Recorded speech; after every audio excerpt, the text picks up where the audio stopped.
కవిత, గుర్తుందా? నువ్వు జైలుకి వెళ్ళకముందు మహిళల కొరకు ఫైట్ చేస్తున్నాను అన్నావు, మహిళలను జైలు పంపకుండా ఉండడానికి. ఆ డ్రామా ఢిల్లీలో వర్కౌట్ అయిందా? అవ్వలేదు. ఈసారి ఈ బీసీ నినాదం నువ్వు తీసుకుంటున్నావే, ఏమైనా కన్ఫ్యూజ్ అవుతున్నావా ఏంటి?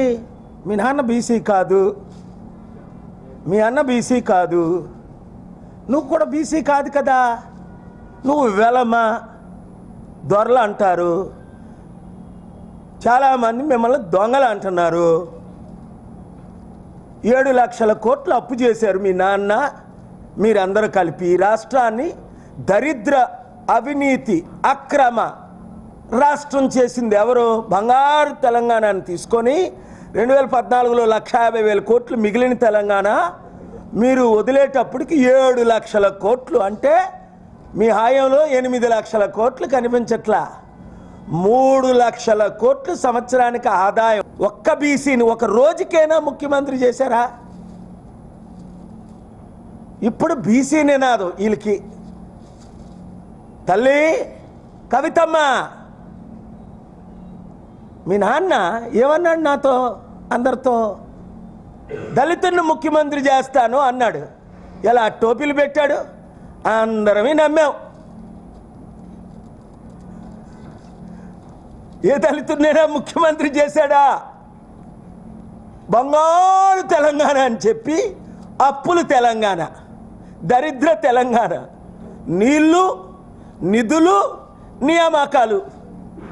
నీళ్ళు దాని గురించి మరి చెప్పే అవసరం లేదు, 2-3 రోజుల్లో చెప్తాను ఈ కాళేశ్వరం గురించి వీలైతే.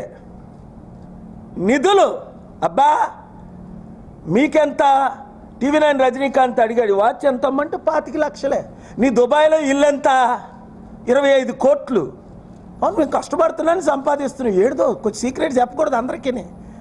మీ కుటుంబం ఎలాగ లక్షల కోట్లు సంపాదించింది నాకు తెలుసు కదా.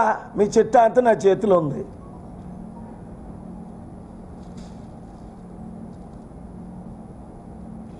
సర్పంచులారా, మళ్ళా మోసపోతారా మీరు? ఈ 2 పార్టీలు నమ్మి మోసగాళ్ళే గజ దొంగలను నమ్ముతారు, మోసగాళ్ళని నమ్ముతారు. మీరు కూడా మోసగాళ్ళు అయితే. బుద్ధున్నాడు ఎవడు కూడా వీళ్ళు మరి నమ్మడు. ఎందుకు? రేవంత్ రెడ్డి వచ్చి ఇంకో 1,10,000 కోట్లు అప్పు పెరిగింది. ఇంకా 5 సంవత్సరాలు ఉంటే 5 లక్షల కోట్లు అప్పు పెరుగుతుంది. ఇంకా ఎంతకాలం?